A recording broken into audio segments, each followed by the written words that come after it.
सोचो एक ऐसा इंसान जिसने अंग्रेजी हुकूमत के ज़माने में, जब इंडिया के पास ना कैपिटल था, ना टेक्नोलॉजी, ना कोई इंडस्ट्रियल इंफ्रास्ट्रक्चर, उसने सपना देखा एक ऐसा इंडिया बनाने का जो पूरी दुनिया में अपना नाम रोशन करे। और उस एक इंसान के सपने ने आज एक ऐसा एम्पायर खड़ा कर दिया जिसका रेवेन्यू एक 180 बिलियन डॉलर है, जिसमें 11 लाख से ज्यादा लोग काम करते हैं और जो 100 से ज्यादा देशों में अपना झंडा गाड़ चुका है। ये कहानी है टाटा ग्रुप की। ये कहानी है इंडिया की सबसे बड़ी, सबसे पुरानी और सबसे ट्रस्टेड बिजनेस एम्पायर की। तो चलते हैं शुरुआत से। साल था 1839। गुजरात के एक छोटे से शहर नवसारी में एक बच्चे ने जन्म लिया। नाम था जमशेदजी नसरवानजी टाटा। किसने सोचा था कि यह बच्चा एक दिन पूरे हिंदुस्तान की तकदीर बदल देगा। जामशेदजी ने अपनी एजुकेशन मुंबई के एल्फिंस्टोन कॉलेज से 1858 में पूरी की और बाद में अपने फादर के साथ ट्रेड बिजनेस ज्वाइन किया। उन्होंने चाइना, जापान और यूरोप के बाजारों में कारोबार किया और दुनिया को बहुत करीब से समझा। लेकिन जमशेदजी सिर्फ एक ट्रेडर नहीं रहना चाहते थे। वो चाहते थे कि इंडिया खुद अपना इंडस्ट्रियल पावर हाउस बने। 1868 में जब इंडिया पूरी तरह ब्रिटिश राज के नीचे दबा हुआ था, जमशेदजी टाटा ने सिर्फ 1.5 लाख रुपए की कैपिटल से एक प्राइवेट ट्रेडिंग फर्म शुरू की। यह थी टाटा ग्रुप की स्टोरी, आज से ठीक 157 साल पहले।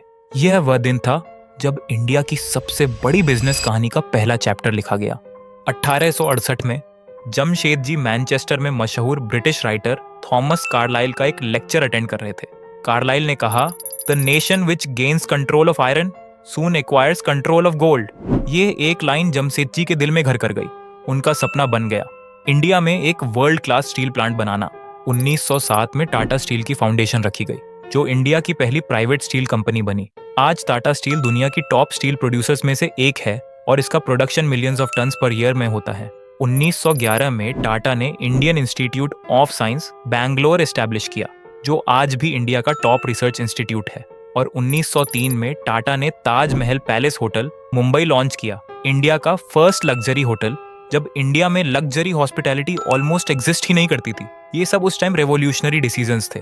1938 में टाटा समूह की बागडोर जेहांगीर रतनजी दादा भाई टाटा यानी JRD टाटा के हाथ में आई। JRD सिर्फ एक बिजनेसमैन नहीं थे, बल्कि भारत के पहले लाइसेंस प्राप्त पायलट भी थे। 1932 में उन्होंने टाटा एयरलाइन शुरू की थी। यह भारत की पहली कमर्शियल एयरलाइन थी, जो बाद में 1953 में एयर इंडिया बन गई।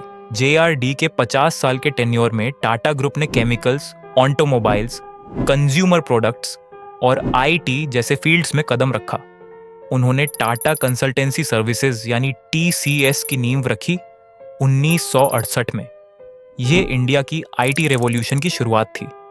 JRD टाटा 1991 में रिटायर हुए और उन्होंने एक ऐसी लेगेसी छोड़ी जिसे उनके बाद के लीडर ने ग्लोबल स्केल पर ले जाना था। 1991 में जब इंडिया इकोनॉमी को ओपन कर रहा था, उसी टाइम रतन नवल टाटा ने टाटा ग्रुप की लीडरशिप संभाली। उनका जन्म 28 दिसंबर 1937 को मुंबई में हुआ था। उन्होंने अपनी पढ़ाई अमेरिका की कॉर्नेल यूनिवर्सिटी से आर्किटेक्चर में की, लेकिन उनका फोकस हमेशा इंडिया और टाटा ग्रुप की ग्रोथ पर रहा। रतन टाटा के 21 साल के लीडरशिप पीरियड में टाटा ग्रुप ने मैसिव ग्रोथ देखी। कंपनी की रेवेन्यू लगभग 40 गुना बढ़ गई और प्रॉफिट 50 गुना तक इंक्रीज हुआ। इस पीरियड में टाटा का बिजनेस सिर्फ इंडिया तक लिमिटेड नहीं रहा, बल्कि 65% से ज्यादा रेवेन्यू इंटरनेशनल मार्केट से आने लगा। 2000 में टाटा टी ने ब्रिटिश कंपनी टेटली टी को $431 मिलियन में एक्वायर किया। यह एक हिस्टोरिक डील थी, क्योंकि इसने टाटा को दुनिया के सबसे बड़े टी कंपनियों में से एक बना दिया। 2004 में TCS Tata consultancy services stock market में लिस्ट हुई। IPO से $1.2 बिलियन रेज हुआ। TCS इंडिया की पहली IT कंपनी बनी जिसने $1 बिलियन रेवेन्यू का माइलस्टोन अचीव किया। 2007 में टाटा स्टील ने डच ब्रिटिश कंपनी कोरस को $12.9 बिलियन में एक्वायर किया। यह उस वक्त की सबसे बड़ी इंडियन ओवरसीज एक्विजिशन थी, जिससे दुनिया ने नोटिस किया कि इंडियन कंपनीज अब ग्लोबल प्लेयर्स बन चुकी हैं। फिर आया 2008, जब टाटा मोटर्स ने जगुआर और लैंड रोवर को $2.3 बिलियन में फोर्ड मोटर्स से खरीदा। ये वही फोर्ड था जिन्होंने पहले टाटा की कार बिजनेस को वीक कहकर रिजेक्ट किया था। लेकिन कुछ साल बाद सिचुएशन बिल्कुल उल्टा हो गई। टाटा ग्रुप सिर्फ एक बिजनेस नहीं, यह एक सोच है। टाटा सन्स की 66% इक्विटी आज भी फिलैंथ्रोपिक ट्रस्ट्स के पास है। यह वही ट्रस्ट्स हैं जो एजुकेशन, हेल्थ, आर्ट और लाइवलीहुड के लिए काम करते हैं। मतलब टाटा ग्रुप का प्रॉफिट सीधा इंडिया की भलाई के लिए जाता है। टाटा ने 1886 में ही अपने वर्कर्स के लिए 8 घंटे की वर्क शिफ्ट इम्प्लीमेंट की थी, जब पूरी दुनिया में 12 से 14 घंटे काम होता था। 1917 में उन्होंने वर्कर्स के लिए फ्री मेडिकल फैसिलिटीज दी। 1920 में प्रोविडेंट फंड स्कीम लॉन्च की। एम्प्लॉय वेलफेयर का ये कल्चर आज भी टाटा की आइडेंटिटी है। 2008 के मुंबई टेरर अटैक के बाद, ताज होटल अटैक के बाद टाटा ग्रुप ने जो किया वह दुनिया ने नहीं भूला। रतन टाटा पर्सनली विक्टिम्स के फैमिलीज से मिले। मेडिकल बिल्स, रिहैबिलिटेशन, कंपेंसेशन सब टाटा ने उठा लिया। यह था वह ट्रस्ट जो सिर्फ पैसों से नहीं, इंसानियत से बना था। आज 2025 में टाटा ग्रुप का टोटल रेवेन्यू $180 बिलियन से ज्यादा है। 11,51,000 से ज्यादा लोग ग्रुप में काम करते हैं।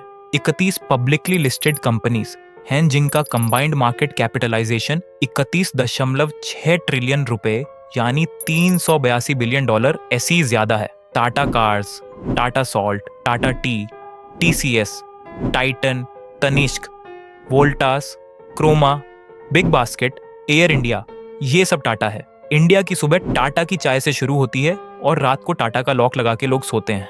लेकिन टाटा ग्रुप की सबसे यूनिक बात सिर्फ साइज नहीं है, ट्रस्ट है। टाटा ग्रुप का मेजर प्रॉफिट एक चैरिटेबल ट्रस्ट को जाता है, टाटा ट्रस्ट्स, जो एजुकेशन, हेल्थ केयर और रूरल डेवलपमेंट में इन्वेस्ट करता है। इस वजह से टाटा को इंडिया में एथिकल बिजनेस ग्रुप माना जाता है। ऐसे काफी इंसिडेंट्स भी रहे जहां टाटा ने लॉन्ग टर्म ट्रस्ट को शॉर्ट टर्म प्रॉफिट से ज्यादा इंपॉर्टेंस दी। इसी वजह से इंडिया में जब कोई कहता है टाटा प्रोडक्ट, लोग ऑटोमेटिकली क्वालिटी और ट्रस्ट एज्यूम कर लेते हैं। टाटा की स्टोरी सिर्फ बिजनेस की कहानी नहीं है, ये ट्रस्ट की कहानी है। 1868 में स्टार्ट हुआ एक स्मॉल ट्रेडिंग बिजनेस आज एक ग्लोबल एम्पायर बन चुका है। लेकिन उसका कोर वैल्यू कभी चेंज नहीं हुआ, ट्रस्ट ओवर प्रॉफिट। और शायद इसीलिए आज भी जब इंडिया में कोई रिलायबल ब्रांड की बात होती है, सबसे पहला नाम आता है टाटा।